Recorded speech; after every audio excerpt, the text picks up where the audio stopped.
Okay, it looks like it's about that time and we have some people still jumping on, but we'll go ahead and get started. Good morning, everyone. Happy Thursday. Uh, it started off as a slow 2021, which we're all grateful for. It turned out to be a little hectic yesterday, but hopefully it'll slow back down now. So that's all I have to say about that. Um, Beautiful day for a Rotary meeting. I wish we were in person, but here we are. It's great to just see each other's faces. We'll go ahead and get started with the invocation, and Bill will be so kind to lead us in the invocation this morning. So Bill, please.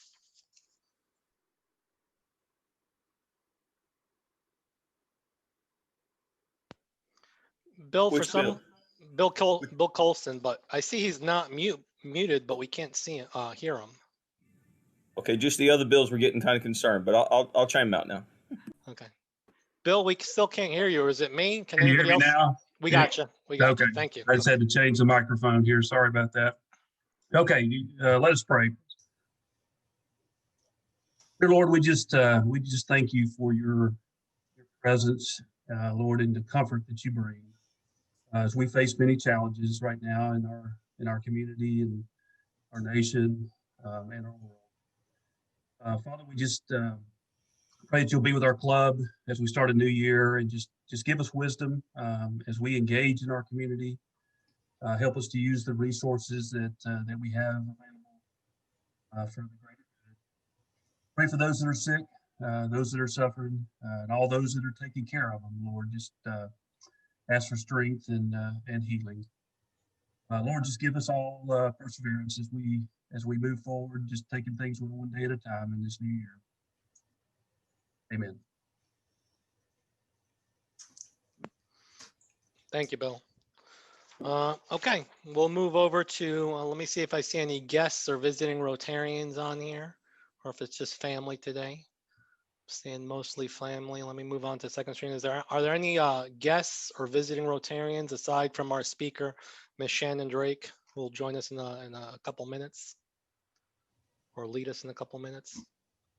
Okay, looks like it's mostly family this morning, so it's always good to be with family. So, any announcements? We haven't met for a couple weeks. I've been on Rotary hiatus, so I don't know if that's good or bad, but it's certainly nice to see you all this morning.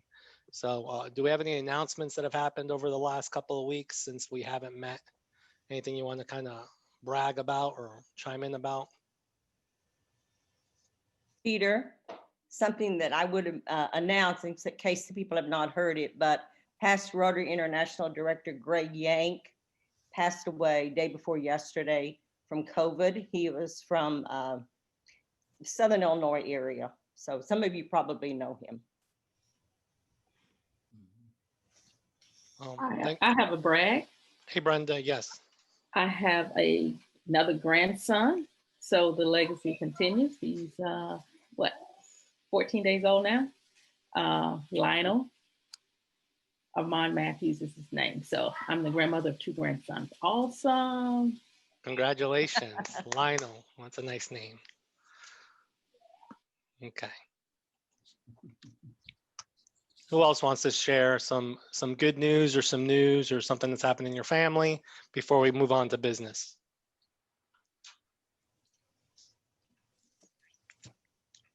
Okay, we'll move on to Rotary business, but if you have something that you want to chime in about, please feel free. So I have a couple of things on my agenda, just two little things, and then if you have any other club business you want to bring up before we get to our program, please do so. So first, RILA. I see Carrie's on with us, and there's been, yes, Carrie, I see you shaking your head, but there's, because of the situation, it looks like there's a little bit of a need for RILA this year. We have a class of a capacity of about 80, and I think there's about 20 in the class right now. So the folks organizing RILA, including our district governor, Lee Wyman, sent out a kind of a ping to all the clubs. And Carrie, if there's anything you want to share that maybe something we can help with to try to fill the class, or any information you can share about RILA? So, I mean, I've passed the information off to the advisors of Interact, and For instance, Patrice O'Donnell has said, I'll reach out, but I mean, they're just getting their legs underneath or feet underneath of them with school. So it's been kind of difficult for her even. And I mean, it's the COVID thing. So, I mean, we're trying to work it. And I got to hit up Patrice in the next week or so and see if she's gotten any interest. But I mean, yeah, if, some interested folks have some kids, well, except for Dennis grandkids. But anybody interested, please let me know. What are the age ranges now, or the class level you have to be in, Carrie, to qualify for RILA? There isn't really, I mean, they normally take juniors and seniors, but I mean, we've had sophomores. I think we've even had freshmen. I mean, so, I mean, it's, and as of right now, I mean, I would say open to anybody in the high school realm. Okay. So if you have a high school aged child or grandchild or acquaintance, you can turn on to RILA. Is a Rotary Leadership program that we send young people through. I think is it a 3-day program, Carrie? Yes. 3 days. Oh, well, program. yeah, it'll start late Thursday and Saturday. Okay. And they get a lot of leadership information and leadership training in that 3 days. And I think everybody that's come out of RILA has always said what a great experience it was. So we know it's interesting times, and it's up to the parents and the students to see if they feel safe going to RILA, but we can just put the information out there. So if anybody has anything else they want to share about RILA, please ping Carrie, or if they have any questions, please ping Carrie. And I think RILA this year is going to be in March, Carrie. Is that right? Yes. It's Okay. going to be the first week. Okay. Normally I think it's in January, and it's got pushed to March. Okay. Correct. The only other thing on my list for today is we have some Paul Harris Fellow recognition, foundation giving recognition. So of course, when you give $1,000 or more to the Rotary Foundation, you become a Paul Harris Fellow. And then when you give $2,000 below $3,000, you become a Paul Harris +1, and so on and so forth. So we have several Rotarians in the club that have been very generous and given to the Paul Harris Foundation. Good news about our foundation, the Rotary Foundation, it received its highest rating, 4-star rating from Charity Navigator for the 13th consecutive year. So again, it's as Bill will tell you, and as we all know, the Rotary Foundation is a great place to donate.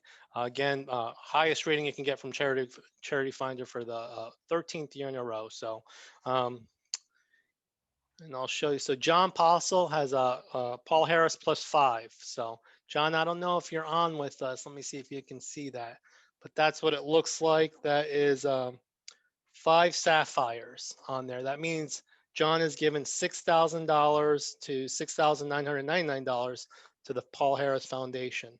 And Taryn Thorpe, who I'm not sure is on, he might be on my second screen, he also has a +5. So congratulations and thank you, Taryn. I have your pins for whenever we see each other in person again. Tim Stone has a +6.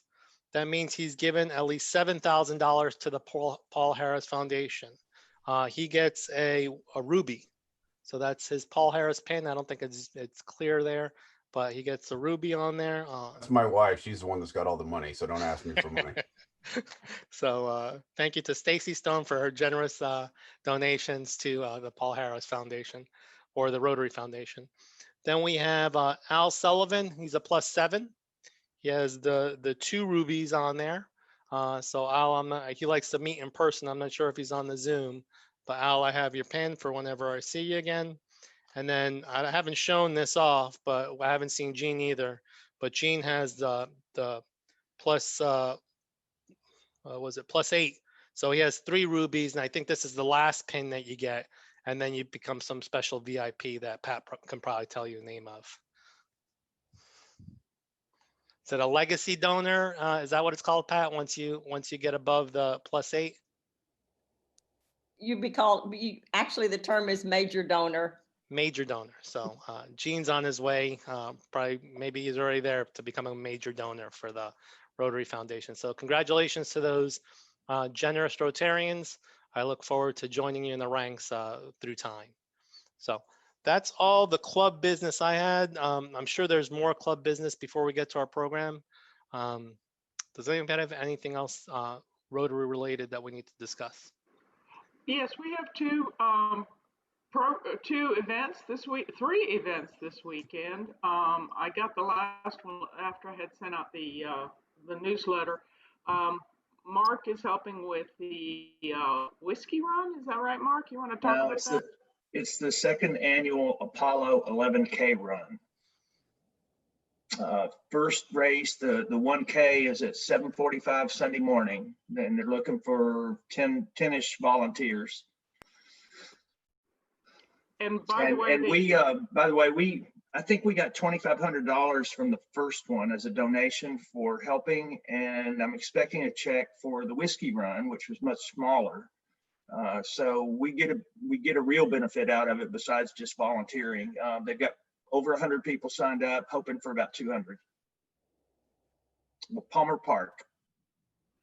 And the one of the other ones is we're going to be cleaning up the decorations at the library. It should take 30 minutes or less because we didn't put up that much. So we're going to start at 9:30. And then the third one is, I'm having a brain. Operation Christmas Cleanup. That's right. The city of Madison is having a Christmas cleanup where everybody can bring in their Christmas trees, their live Christmas trees, or at this point, dead Christmas trees, to the stadium. I believe that starts at 8. Yeah, and 8 to 1. Yeah, 8 to 1. And also any old electronics. It is highly recommended that you bring gloves, which I would concur because those pine needles can be awfully troublesome. So if you are interested in doing that, I've received several people who have indicated that they would be volunteering for that, but we need more people to help out at the city level because depending on the community involvement, it may get to be a big deal. So just FYI. Yeah, could I add just a little bit? There was one last January, and it was a heavy crowd. It's actually the Solid Waste Disposal Authority, and it's also an opportunity to get rid of cardboard and have it recycled. So if you got a lot of cardboard won't fit in your blue bin, you can, which I'm going to do, take it there Saturday. But I would ask if you're interested in volunteering for either one of those 2 events, probably plus Cynthia's third, we'll send a note to her and let her know. But we sure could use about 8 to 10 on each of the 2 days for those 2 events. Can we quickly recap, because we set a time, but we didn't say a date and a location. So can we quickly recap date, time, location for the 3? Thank you. Okay, the city event and the library will be on Saturday. The cities at the stadium will be at 8, and the library will be at 9:30. The Apollo run will be Sunday morning. At 7:30, at least by 7:30.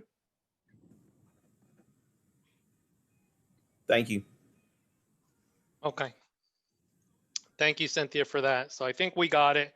And maybe just to make it clear, and for the Rotarians that aren't on the Zoom call this morning, I'll send out a email to everybody just mentioning that and letting them know that let Cynthia know if they like to volunteer for either of those 3 opportunities. I do have one more announcement. There is going to be a pet adoption at Pet Supplies Plus, which is in the Kroger parking lot. There are 2 small dogs available that I'm going to be bringing, and there's always a bunch of cats. Last month we rescued about 100, and last month we lost about 100 because we're just not keeping up, and they get put down, and it just kind of breaks my heart. So if you are looking for a pet, I've got 2 very good dogs that I've been impressed with, and I've only had them 4 days. So they're small dogs. They're less than 15 pounds, and they're very cute. So just stop by and pick up a dog because I got to get them out of my house. Okay, thank you, Cynthia. Anything else, any other Rotary Club business as we get back into the swing of things before we move on to the slides and then we move on to Ms. Shannon Drake? Okay, I'm going to go ahead and share my screen. In the meantime, if you have anything, please let me know.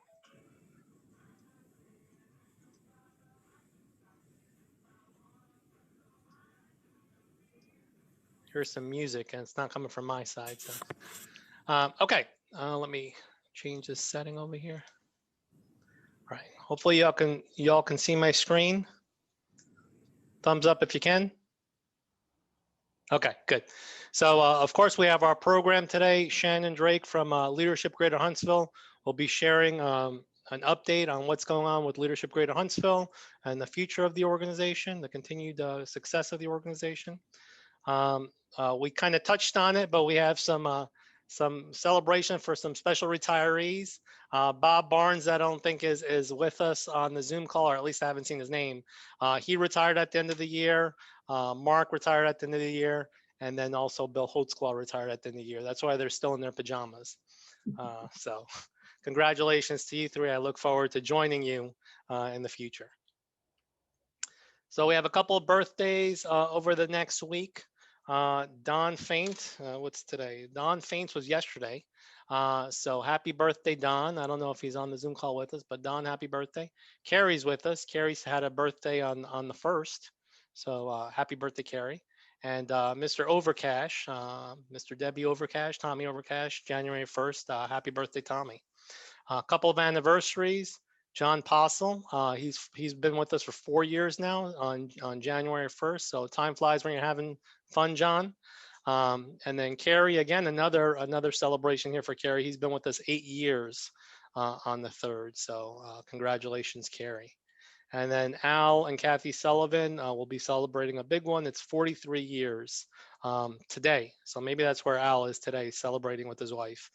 They've been together for 43 years. Over the next couple of weeks, we have our program today. We have our board of directors meeting on the 12th. We'll be discussing whether we're going to stay virtual for a little while longer. We'll kind of see what's going on with the COVID numbers and make a decision on whether to have the next meeting virtual or hybrid. And we'll be discussing dues a little bit amongst other things. So we have a board meeting on the 12th. After that, we have Alabama State Senator Tom Butler going to come give us a legislative update. Sunset meeting on the 19th. We just had a sunset meeting on the 5th. I see Roger's with us, and he was on that Sunset Club meeting as well, and had a good conversation there. The beard that I lost, Tim McMicken picked up, so the hair just transfers to other people. January 21st, we have Lee Shaw from the schools, Madison City Schools. She's the community engagement director. She's going to come and talk to us about what's going on in the schools. Kids Kingdom project, a new project. I think John O'Donnell is a part of that. He might be on the committee around that, and we'll have a speaker talking about what's happening at Kids Kingdom. And then we have Cairo's Prison Ministry coming on February 4th. So again, Eric's putting together some great programs for us. I look forward to our upcoming programs. With that, I'm going to turn it over to Bill so he can introduce our guest speaker. Sure, glad to do that. Yeah, we're pleased to have Shannon Drake with us this morning. I think probably many or most of you know Shannon, but if you don't, get to know her. So she's now the president and CEO of Leadership Greater Huntsville. Has been in that role, fairly new, so she's been in that role for over a year, I believe, and interesting time to take over an organization right before we started entering into the pandemic situation. So she's obviously had a challenging year and has done a great job guiding the programs through that time. But we look forward to hearing about her vision for Leadership Greater Huntsville. I know there are many of the club members that are graduates of the various programs. And if you're not, she's going to talk about what they are, so you'll have a better understanding of those opportunities, and maybe you can be an advocate for those that that would be good candidates to participate in various programs through the years. But as way as background, Shannon has a long time resident of the community. She's been involved with the Huntsville-Madison County Chamber of Commerce in various roles. She's worked as community engagement in the corporate defense contractor business. She's worked in other nonprofits. And I think if I understand correctly, you own a small business yourself in the middle of all this. So you stay very busy, and we look forward to hearing from you. Thanks for being here today. Over to you, Shannon. Thank you, Bill, for the opportunity to speak. I believe, do I have my slides? Is somebody going to be able to? Yeah, I'll pull them up, Shannon. You just tell me when to change over. Yeah, go ahead and pull them up. Again, thank you for the opportunity. It's strange speaking to a group in front of a Zoom, but like Peter said earlier, I think we've all gotten kind of used to it. But again, for those of you who have been through our programs, and I looked at the roster and your memberships, very pleased at how many of you have been through our programs and the continued support from those who have experienced the leadership journey. And for those who have not, I hope today will give you kind of a highlight of what our programs are, and just kind of maybe a little bit of a vision of where I see the organization going in the next 2 to 3 years. So next slide. So our mission is to identify, educate, inspire, and connect leaders to build a better community. But our vision is an inclusive community of enlightened and engaged servant leadership. And servant leadership is the underlying theme for every one of our programs and our program days. We encourage that to be taken back into the community, and you'll see that, especially with those who have been through our programs, they still continue to be involved. Next slide. So real quick, just to touch on those who really believe in our organization and give back not only monetarily, but continue to send individuals through our programs. These are our 13 trustees. These are the backbone to our organization, and we truly appreciate their continued giving, especially during this time of a pandemic and trying to move our organization forward. Next. So our most recent level of giving is called our legacy level members. These are alumni that believe in our mission enough to give above and beyond the standard alumni dues of a platinum level. This is at $1,000 level, where $375 will go towards their membership, but the remaining go into, they're split between tuition assistance and to operations. So our next slides will start showing a little bit of what, well, I'm sorry, I need to introduce our staff. Go ahead. So this is our staff right now. We have a new leadership staff, and it's quite exciting what this team is bringing. Kevin Walker is our operations director. Kevin came to us as former president of the Huntsville Havoc. He's also former executive director of the Downtown YMCA. He's got a strong finance background. He's also about 6'8" and used to play basketball with the UCLA team. So you won't miss him when you see him. He kind of stands out, but he is an awesome person to work with, and I've really enjoyed him being on our team. Terilyn Cottle is our new program director for actually Management Academy. Terilyn comes from UAH as through the alumni. She spent about 6 years there, and also from the Office of Diversity. And then Julia Terry is our newest. Julia comes to us from the Better Business Bureau. She's our new program director for Connected Marketing, and she has already hit the ground running. Of course, they are coming in mid-year, so they have a lot to get caught up on, and they are really doing a fantastic job. So look forward to seeing them out in the community and for y'all to meet them. Okay, the next couple of slides, I'll just kind of briefly touch on our 4 main programs. Flagship is our oldest program. The history of leadership, we started out as a chamber program many years ago. And then in the course of about 1987 timeframe, they decided they wanted to do more than just one program. So they formed their own 501c3 and became Leadership Huntsville Madison County, which then was changed over to Leadership Greater Huntsville about 2 years ago because we wanted to expand outside of just Madison County and kind of get into the Lawrence and Morgan County and Limestone County areas. So Flagship is 34 years old. This is more of our senior leadership. It is a 10-year program for individuals that have approximately 10 to 15 years experience.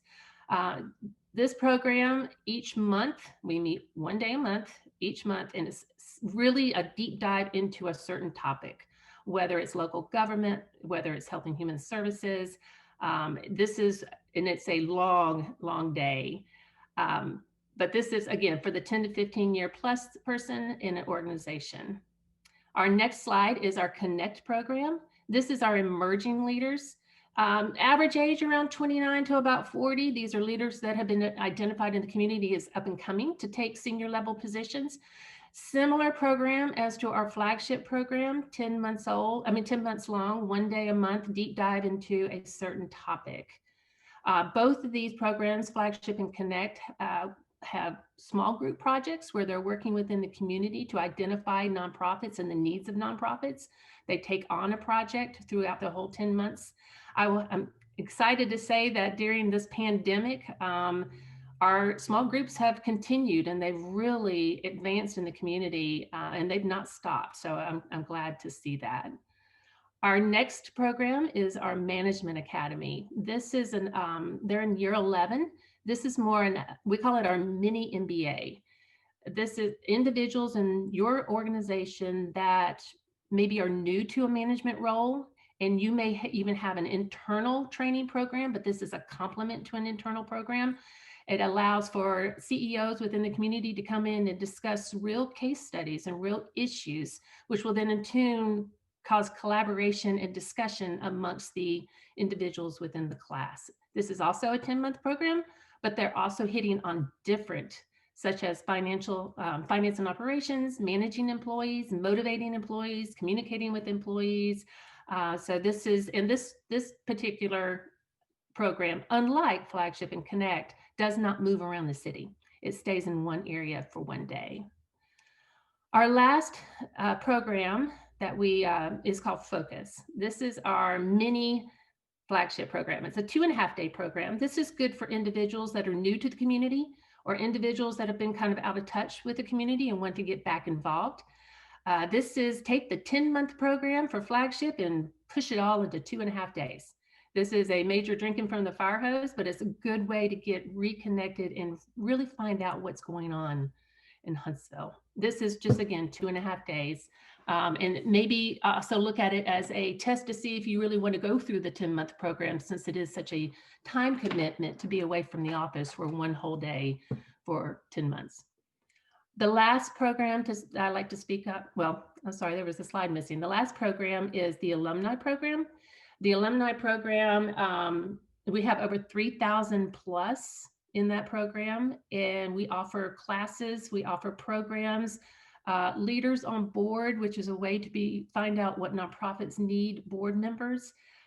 We try to keep our alumni engaged as best as possible. This time of year it's a little more difficult with the pandemic, but I will have to say that since when I started in September of 2019 and started working on the vision for the organization in December of 2019, and then had to shut everything down in March of 2020, really made the vision of the organization change quite significantly.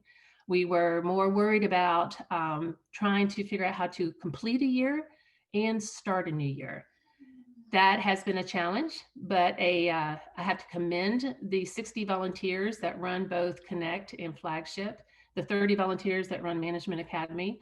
They have thought outside of the box to come up with programs to make it as beneficial as possible to our programmees and give them the experience that they need and deserve.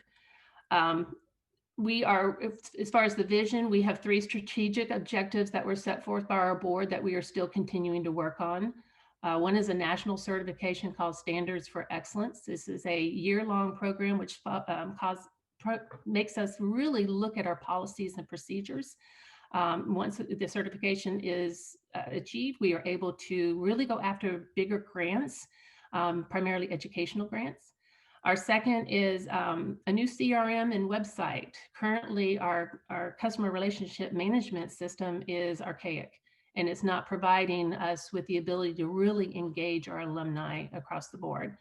Accenture Federal Services is our newest trustee and has come in as the trustee for our CRM and website.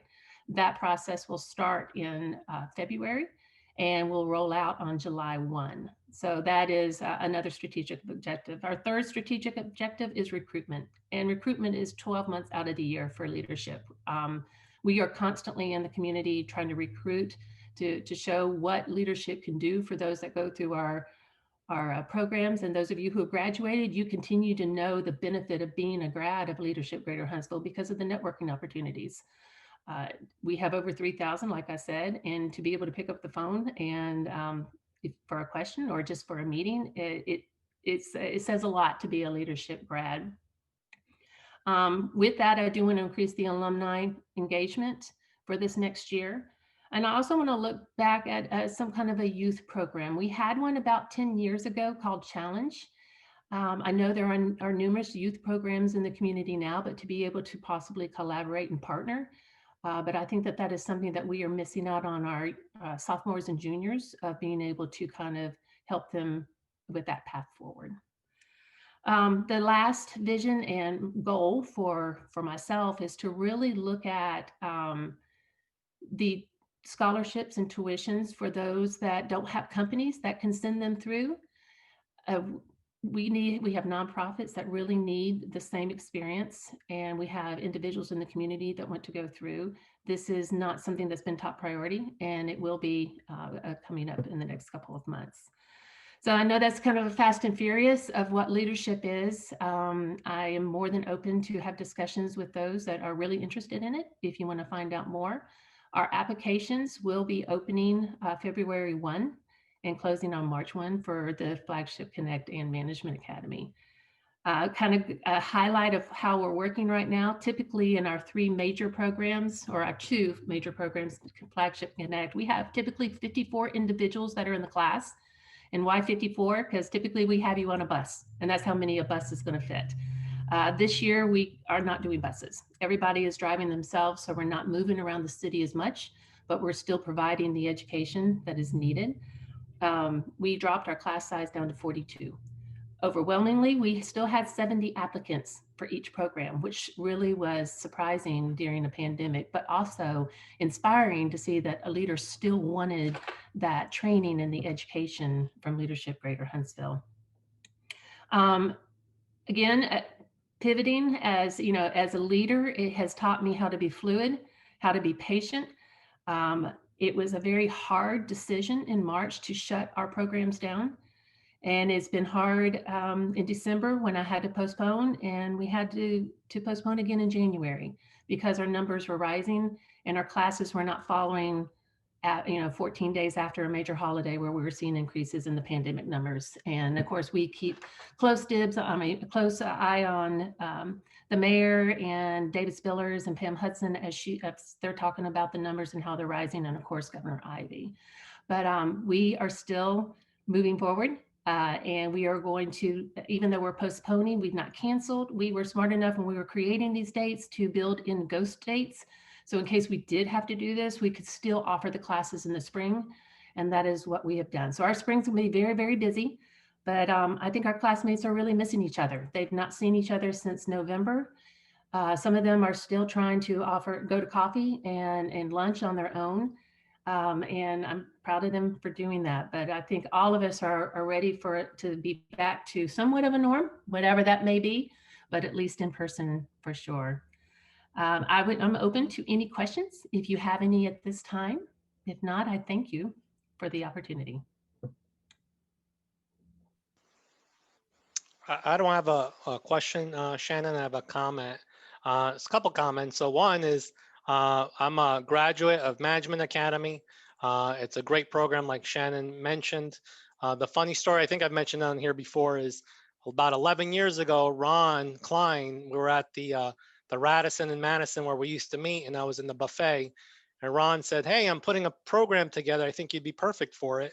And it was the Management Academy, the first class. And I said, "Oh, I don't know, you know." And at that point, Redstone used to send us to other places for leadership training. So I think we're covered, is what I told Ron. And 11 years later, I finally went through the program, Ron's brainchild program, and it was fantastic. I should have gone through that first year. And then I've come back on that program and been one of the volunteers to organize one of the programs. And Ron came back as a speaker on that day. I asked him to come back and speak during Finance and Operations Day, and he did such a great job. So it's a great program. Redstone has been a part of Leadership Huntsville for a long time. We send people through almost every version of the programs that they offer, and we're committed. You get so much from the programs, and then the networking and the friends you make during the class and the volunteers after. So I can't be a bigger advocate for Leadership Greater Huntsville. So I guess that's my comment. If anybody has any questions for Shannon. I don't want to piggyback on that, Peter, and thank you for that testimony. A lot of organizations such as Armament Solutions, Torch Technologies have their own internal programs, and a lot of banks have their own internal programs. They're using Leadership Greater Huntsville as a second tool, and they see the benefit of it because you can teach them internally, but where does that collaboration from other industries and diverse industries across the board to get the insight in different thought processes on issues? So it kind of expands their knowledge from a leadership standpoint, and they can take that back to their organization as well. So just kind of keep that in the back of your mind as we're trying to, because Management Academy is a good program. And we keep it small on purpose so that it's more, a little bit more informal, and the discussions are a little bit more, they're wide in a variety. But thank you again, Peter. Okay, any other questions or comments for Shannon? Shannon, how many people have gone through the leadership program since its inception? So in our data now, of course, we didn't start keeping track. I don't have a number. I can get that to you. I know that we currently have 3,000 in our database, but that database is only about 5 or 6 years old. Don't have those numbers going back to the days of the chamber when it was called Leadership 2000 at that time. But that is a good question, and one that I will definitely investigate for future historical measures. And of those people that you do have records of, how many have stayed in the community? I want to say about 75% of those have stayed in the community. Again, if they don't update the database to keep us informed, that number kind of varies. So I'm hoping with this new management system, it will be a little bit easier for them to keep in touch with us. And even though some of them have moved away from the community, they still get our newsletters because they still enjoy seeing and hearing what we are doing.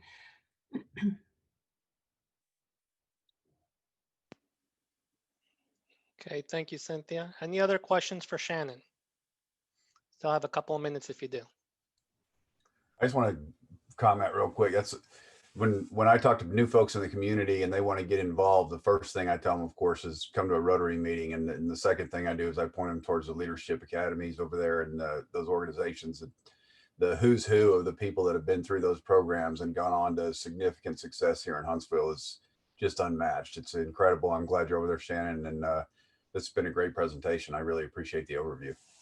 Oh, thank you very much. And to kind of also piggyback off of that, a lot of our leaders, our mayors, our city councils, they have been through our programs. In fact, Jenny Robinson will tell you the story that leadership is the reason she ran.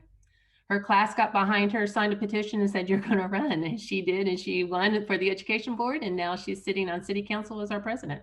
So it is a great way to really, it opens your eyes, I would say, to issues and makes you want to get really involved to the point of sometimes serving in those roles.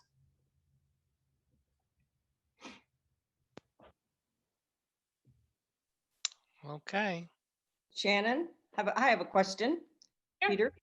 A few years ago, there was a program called Masters, and it was basically for 50-year-old and older individuals, many retirees. And I believe it was discontinued. Has there been any thought of bringing a program for that age group back for the volunteering knowledge? Not since I have been on board, but I am more than open to talking about that. I heard that that was a fantastic program, and Mark may be able to speak a little bit more to that. Mark has been involved. Mark Jacobson has been involved with the board for, he stayed in contact, and I think Mark, you were there when the master's program was going on. Yeah, my wife Denise went through it. What's the question? I mean, it was a great program, but. And I think it's one to look at to bring back, to offer that, because we had the flagship, which is great for industry, but also the master's is a little bit more fine-tuned into a certain topic, and I think that that is something that we're missing. Probably, I would agree. I would agree.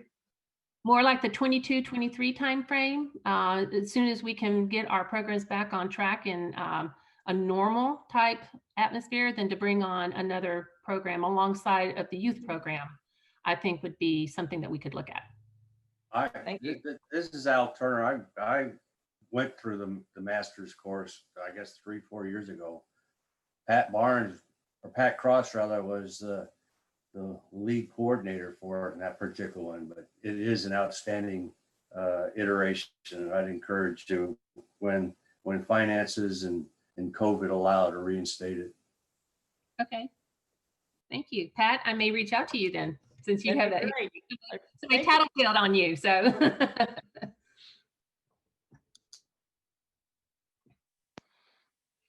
Okay. Any other questions for Shannon while she's here? You don't have to email her. You can just ask her and let us all in on your question. But again, I'm open for emails or telephone calls. Just let me know. Okay. Y'all have Shannon's contact information.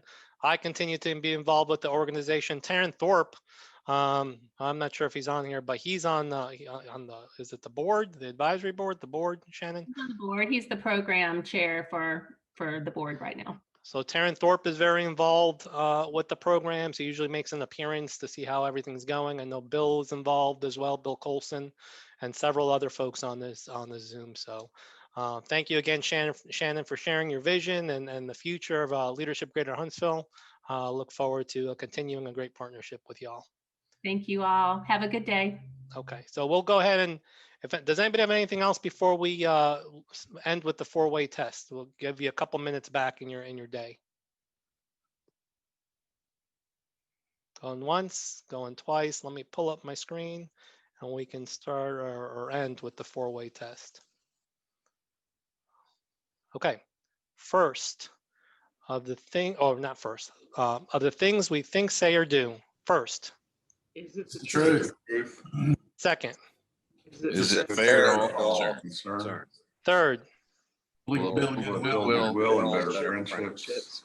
And fourth. Will be beneficial. Thank you all very much. Have a great Thursday. I'll see you next week.